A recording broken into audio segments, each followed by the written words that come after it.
بسم اللہ الرحمن الرحیم۔ جب زندگی شروع ہوگی، پارٹ 25۔ میں دیگر شہداء اور انبیاء کے ساتھ ایک دفعہ پھر آراف کی بلندی پہ کھڑا تھا۔ اس بلند مقام سے میدان حشر بالکل صاف نظر آ رہا تھا۔ تا حد نظر وسیع میدان میں لوگوں کو دو گروہوں میں جمع کر دیا گیا تھا۔ میدان کے داہنے ہاتھ پر تا حد نظر لوگوں کی صفیں در صفیں بنی ہوئی تھی۔ یہ اہل جنت تھے۔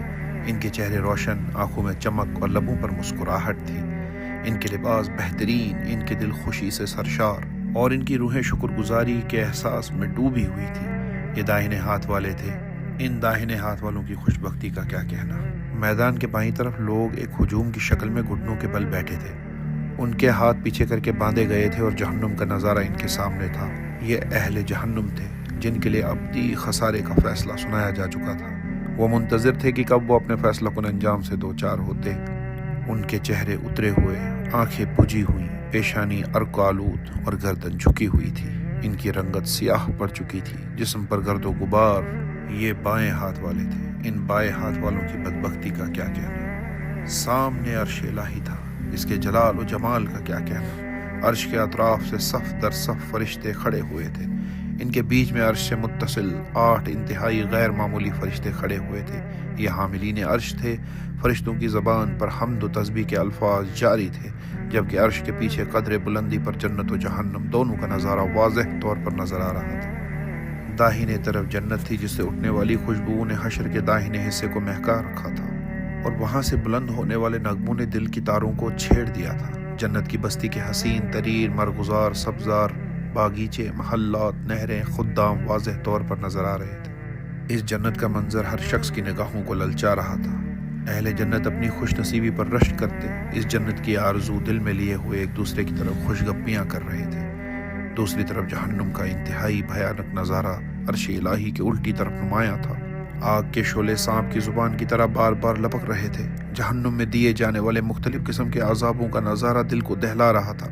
بدبو، غلاظت، آگ، زہریلے حشرات، وحشی جانور، کڑوے کسیلے پھل، کانٹوں دار جھاڑ جھنکار، پیپ اور لہو کا کھانا، کھولتا ہوا پانی، ابلتے ہوئے تیل کی تلچھٹ، ان جیسے انگنت عذاب، اور سب سے بڑھ کر انتہائی بدہیبت اور خوفناک فرشتے جو ہاتھوں میں کوڑے، زنجیریں، توق اور ہتھوڑے لے کر اہل جہنم کا استقبال کرنے کے لیے موجود تھے۔ اہل جہنم کی بدحالی پہلے ہی کچھ کم نہ تھی کہ اب جہنم کو انہوں نے آنکھوں سے دیکھ لیا تھا۔ اس منظر نے ان کی ہمت کو آخری درجے میں توڑ ڈالا تھا۔ وہ وحشت زدہ نظروں سے یہ منظر دیکھ رہے تھے۔ ان میں ہر شخص کی سب سے بڑی خواہش یہ تھی کہ کسی طرح اس کو موت کا فیصلہ سنا دیا جائے، مگر افسوس کہ جہنم میں ہر عذاب تھا سوائے موت کے، کیونکہ اہل جہنم کے لیے موت سب سے بڑی راحت تھی، لیکن جہنم مقام عذاب تھا اور مقام راحت نہیں۔ اہل جنت و اہل جہنم کے بیچ میں ایک شفاف پردہ تھا، جس سے دونوں ایک دوسرے کو دیکھ سکتے تھے اور گفتگو کر سکتے تھے، مگر اس پردے کو عبور نہیں کر سکتے تھے۔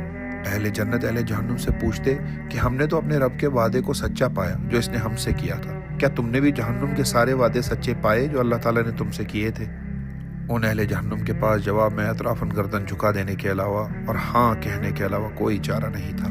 وہ بھوک اور پیاس سے بلک رہے تھے، اس لیے برابر میں اہل جنت کے سامنے میوے گوشت کی رقابیاں گردش کرتے اور انہیں جام نوش کرتے دیکھتے تو کہتے کہ یہ پانی اور دیگر غذائیں جو اللہ نے تمہیں دی ہیں کچھ ہمیں بھی کھانے کے لیے دے دو۔ جواب ملتا کہ اللہ نے اہل جہنم پر حرام کر رکھی ہے۔ ہم اوپر کھڑے یہ سب دیکھ اور سن رہے تھے، گرچہ ہمارے فیصلے کا اعلان ایک رسمی سی بات تھی، مگر نہ جانے کیوں میرا دل ڈر رہا تھا۔ میں اللہ تعالیٰ کی اس رحمت سے اور درگزر کا سوال کر رہا تھا۔ میں دعا کر رہا تھا کہ پروردگار ہمیں اہل جہنم کا ساتھی نہ بنا بلکہ اہل جنت میں داخل فرما۔ یہی دعا دوسرے لوگ کر رہے تھے۔ یہ میری کیفیت تھی، جبکہ بعض دیگر شہداء اس موقع پر شدت جذبات میں آگے بڑھے اور پکار کر اہل جنت کو مبارکباد دینے لگے۔ وہ کہہ رہے تھے کہ آپ پر خدا کی رحمت اور سلامتی ہو۔ اس موقع پر انبیاء آگے بڑھے اور اپنی قوم کے کافر سرداروں کو پہچان کر کہنے لگے، کہاں ہے آج تمہاری سرداری، تمہاری جمعیت اور تمہارا گھمنڈ؟ پھر وہ اہل جنت کی طرف اشارہ کر کے کہتے، کیا یہ وہی غریب لوگ ہیں جن کو تم حقیر سمجھتے اور خیال کرتے تھے کہ ان کو اللہ کی رحمت سے کوئی حصہ نہ ملے گا؟ دیکھ لو آج کس اعلیٰ مقام پر ہے۔ اسی اثنا میں اعلان ہوا کہ ہمارے انبیاء اور شہداء کا نامہ اعمال انہیں دیا جائے۔ میری توقع کے برخلاف اس موقع پر کوئی حساب و کتاب یا پیشی نہیں ہوئی، صرف یہ ہوا کہ ہر شخص کو آگے سامنے بلایا گیا اور ہر جنتی اور جہنمی اسے دیکھ سکتا تھا۔ وہ شخص اپنے ساتھ موجود فرشتوں سے ہمراہ چلتا ہوا آگے آتا۔ فرشتے انتہائی اکرام کے ساتھ اسے عرش کے سامنے لے جاتے، جہاں زندگی میں اس کے کارناموں اور آخرت میں اس کی کامیابی کا اعلان کیا جاتا۔ جس وقت کوئی شخص پیش ہوتا تو اس کے زمانے کے سارے حالات، اس کے مخاطبین کی تفصیلات، لوگوں کا رد عمل اور اس کی جد و جہد، ہر چیز کو تفصیل سے بیان کیا جاتا۔ سامعین یہ سب سنتے اور اسے داد دیتے۔ آخر میں جب اس کی کامیابی اور سرفرازی کا اعلان ہوتا تو مرحبا اور ماشاء اللہ کے نعروں سے فضا گونج اٹھتی۔ بعض اہل جنت تالیاں بجاتے، بعض اٹھ کر رقص کرنے لگتے اور بعض سیٹیاں اور چیخیں مار کر اپنی خوشی کا اظہار کرتے۔ جب میرا نام پکارا گیا تو ساتھ کھڑے ہوئے سارے لوگوں نے مبارکباد دی۔ میں صالح اور امسائیل کے ہمراہ کنارے پر پہنچا، جہاں سے میدان میں کھڑے ہوئے سارے لوگ مجھے دیکھ سکتے تھے۔ امسائیل نے میرا نامہ اعمال اٹھا رکھا تھا، جبکہ صالح میرے آگے آگے چل رہا تھا۔ وہاں پہنچ کر میں سر جھکا کر کھڑا ہو گیا۔ آواز آئی، عبداللہ، سر جھکانے کا وقت گزر گیا، اب سر اٹھاؤ، لوگ تمہیں دیکھنا چاہتے ہیں۔ میں نے سر اٹھایا، اس طرح کہ میری آنکھوں میں شکر گزاری کے آنسو اور میرے ہونٹوں پر کامیابی کی مسکراہٹ تھی۔ صالح اور امسائی نے بارگاہ الہی سے اذن پا کر میری داستان حیات کی تفصیلات بیان کرنا شروع کی۔